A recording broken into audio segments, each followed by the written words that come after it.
Okay, our activity here is for the compass. So what we're looking at to do is to create the microbit code to enable it to detect which direction it's facing. So it has an embedded compass in it. So depending on where you're facing, just like a real compass, it will tell you which direction you're facing. Now, depending on where you're at, it may not want to work very well because the walls in the school sort of can keep it from working properly, along with the computers next to it. So it's a little finicky, but the important thing is that we get it coded correctly. So we'll load it onto the microbit, and sometimes it'll tell us the right direction, sometimes it won't. But if the code works, then that's the most important thing.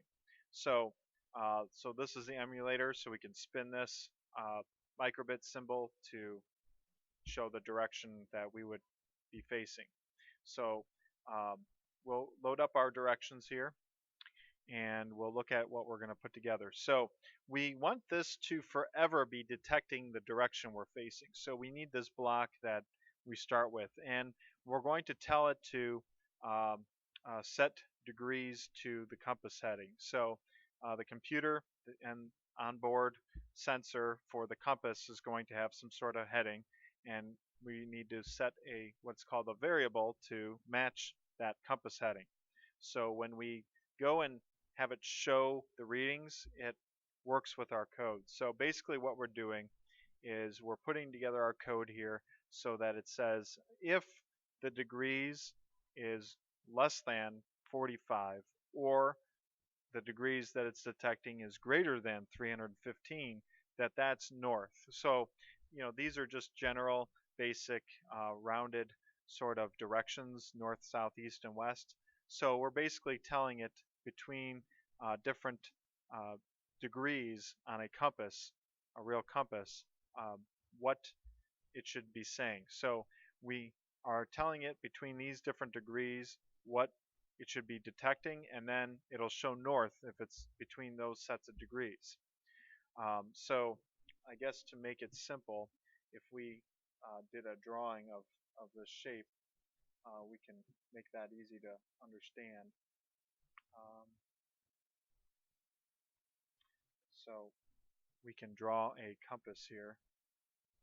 So let's say we have a compass. I'm going to draw this off to the side. Okay, so we have north, south, east, and west.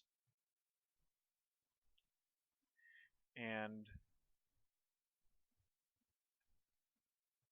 we want to detect those different degrees. So between 315 and 45 is going to be our north. So these sets of lines here form that north area here. Okay? And then if we go down, we have, or else if the degrees are less than 135, we will show east. So we're doing 135. Go back. Okay, so it's going to use the 45 that we've already given it and the 135, and this will end up being east. So we've used this quarter of our compass up. And if we continue on down our code, we have an else if the degrees is less than 225, read south. So again, we have 225, and we're using the 135 from the previous part. So it's using up that chunk of our compass. So then if we continue, the last part is to show string for the west. Well, it doesn't have any degrees attached to it because it's the only other option if it's going to be west is between 225 and 315. So we don't need to tell it any sort of degrees for the west because there's only one quarter left of our compass.